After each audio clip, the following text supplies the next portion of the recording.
त्रेता युग के अंत और द्वापर युग के आरंभ का वह काल था जब पृथ्वी पाप के भार से कराह रही थी। मथुरा पर अत्याचारी राजा कंस का आतंक छाया हुआ था। न्याय और धर्म गहन अंधकार में डूब चुके थे। ऐसे में देवकी और वासुदेव के जीवन पर भी संकट के बादल मंडरा रहे थे।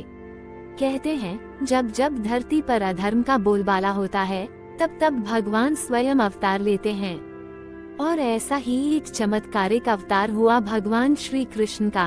पर क्या आप जानते हैं कि कृष्ण के जन्म से पहले देवकी और वासुदेव के 6 पुत्रों का क्या हुआ? उनके 7वें पुत्र के साथ घटी वो रहस्यमयी घटना क्या थी जिसने श्री कृष्ण के अवतार का मार्ग प्रशस्त किया? आज हम आपको ले चलते हैं मथुरा के कारागार की अंधेरी कोठरी से लेकर यमुना नदी के उफनते जल तक, और सुनाते हैं भगवान श्री कृष्ण के धरती पर अवतरित होने की पूर्ण कथा। मथुरा नगरी उस दिन खूब सजी थी।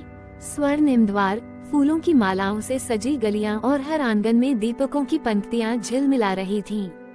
वातावरण चंदन और केसर की सुगंध से महक रहा था। शंखनाद और वेदमंत्रों की ध्वनि से पूरा वातावरण पवित्र हो उठा था।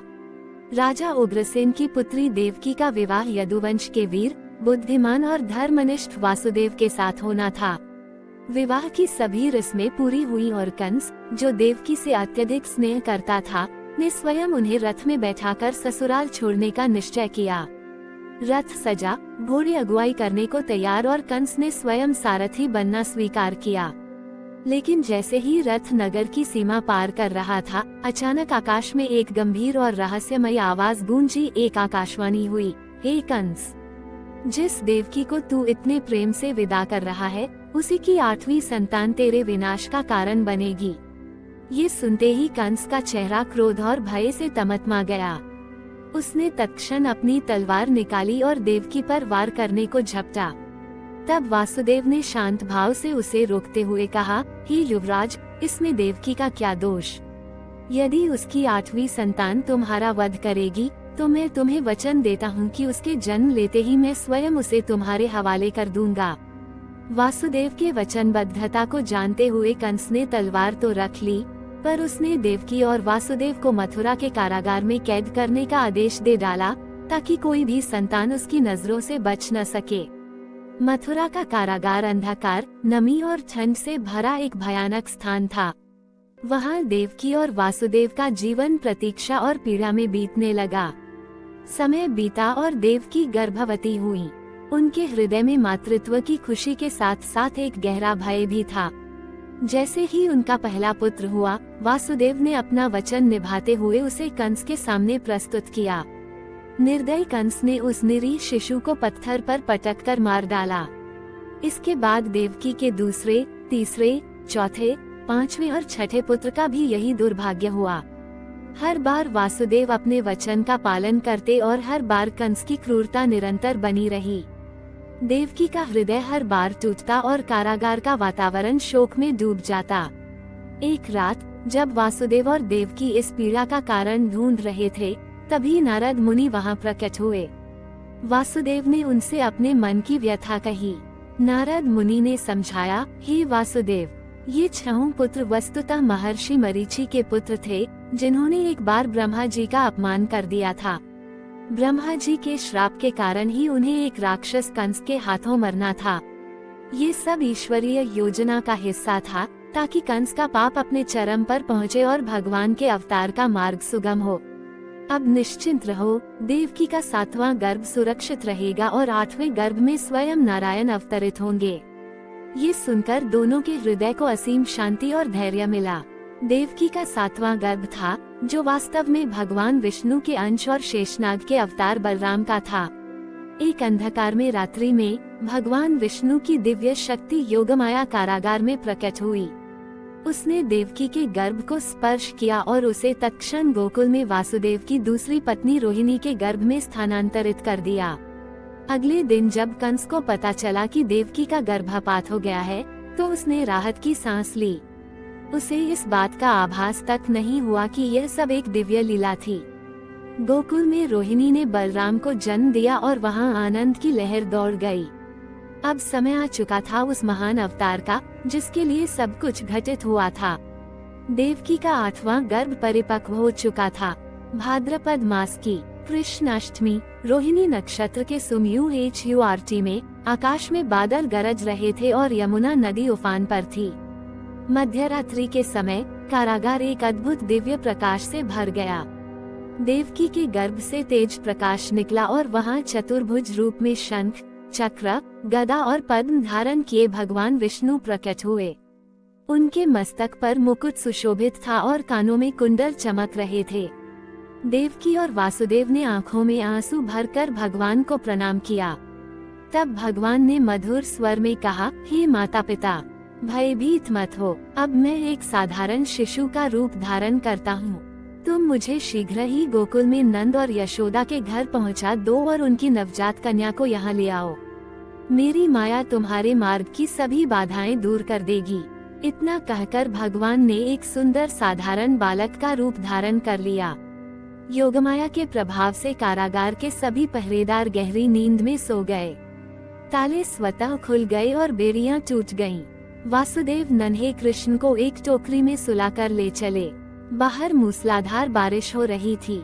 यमुना नदी प्रचंड रूप से बह रही थी। जैसे ही वासुदेव ने नदी में प्रवेश किया, भगवान के शेषावतार शेषनाग ने अपने फन फैलाकर उन्हें वर्षा से बचाया।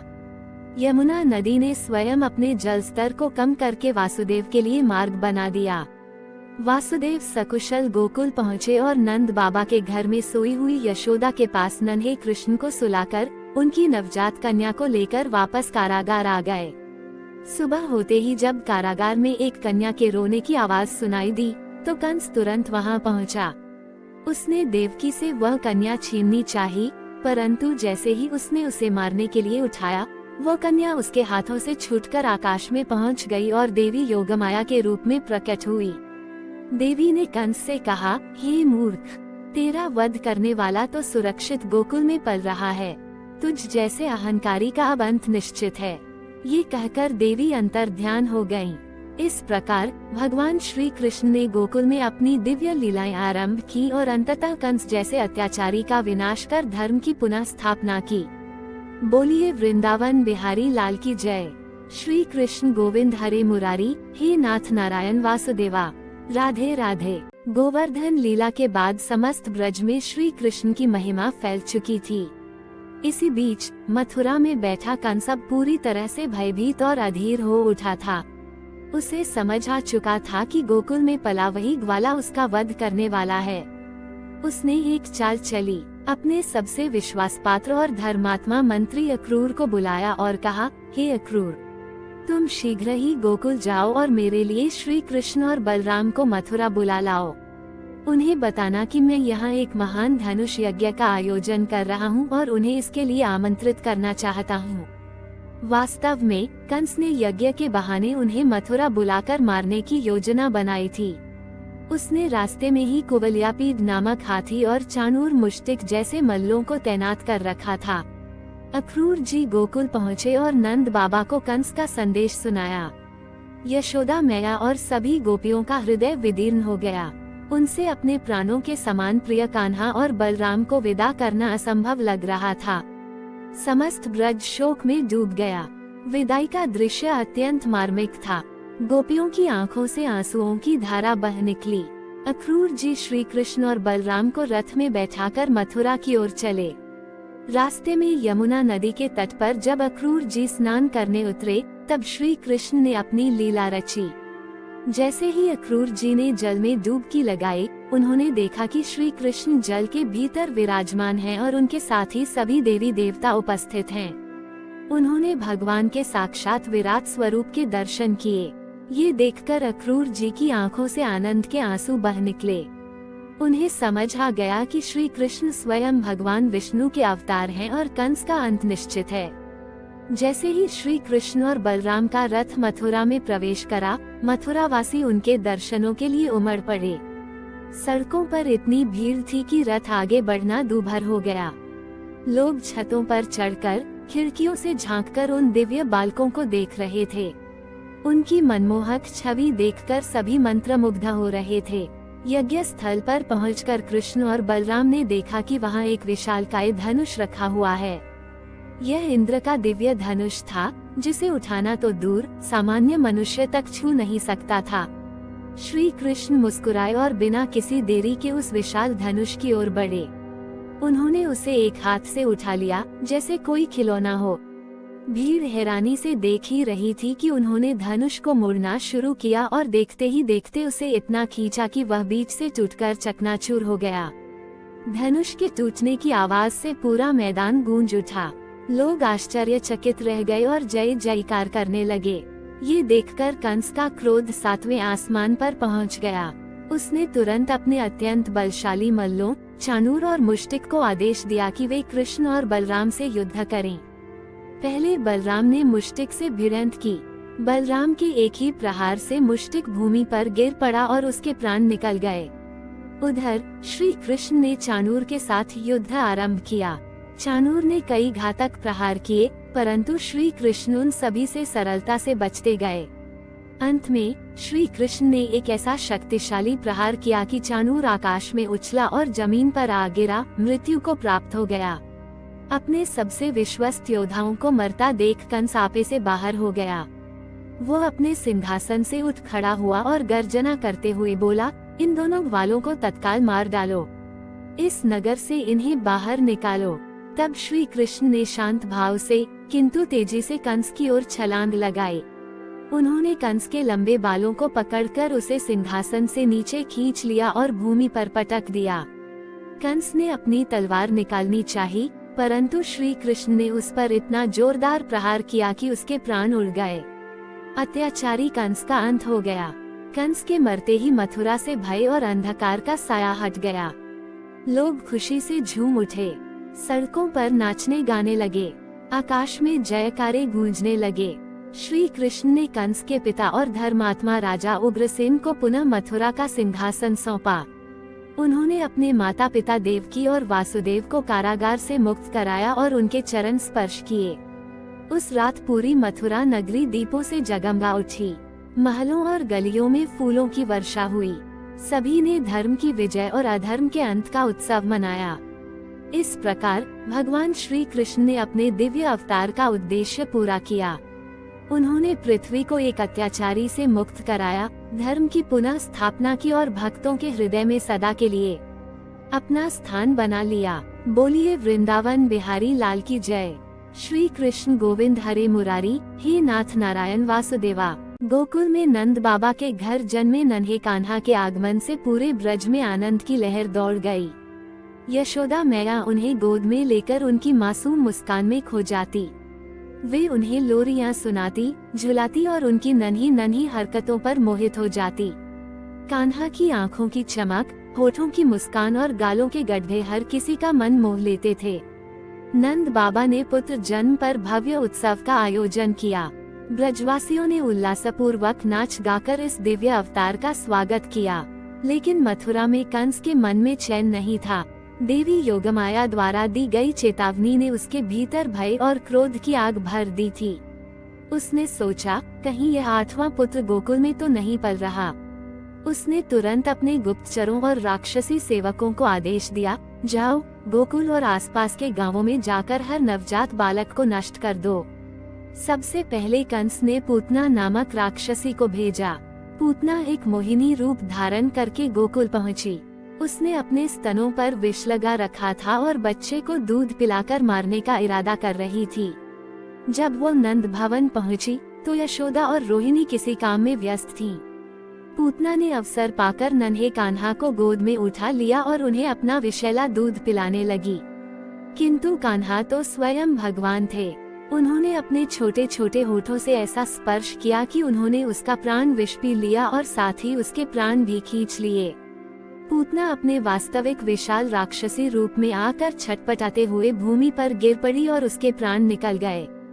ब्रजवासी इस दृश्य को देखकर चौंक गए, परंतु नंद बाबा ने ब्राह्मणों से विधिवत उसका अंतिम संस्कार करवाया। इस घटना से ब्रज में चर्चा फैल गई कि यह बालक कोई साधारण बालक नहीं है। कंस का क्रोध और भय बढ़ता गया। उसने एक के बाद एक कई राक्षस भेजे, परंतु हर बार कान्हा ने अपनी बाल लीलाओं में ही उनका अंत कर दिया। शकटासुर। एक बार जब नंद बाबा दूर गए हुए थे, शकटासुर नामक राक्षस एक विशाल बैलगाड़ी का रूप धारण करके आया और कान्हा को कुचलने का प्रयास करने लगा। तब नन्हे कान्हा ने अपने छोटे छोटे पैरों से ठोकर मारकर उस गाड़ी को उलट दिया और उस राक्षस का अंत कर दिया। तृणावर्त। एक अन्य राक्षस तृणावर्त एक बवंडर का रूप लेकर आया और कान्हा को उड़ाकर आकाश में ले गया।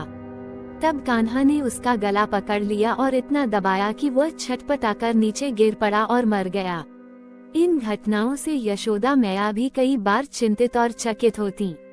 एक बार जब कान्हा ने मिट्टी खाई तो यशोदा मैया ने उनका मुंह देखने के लिए कहा।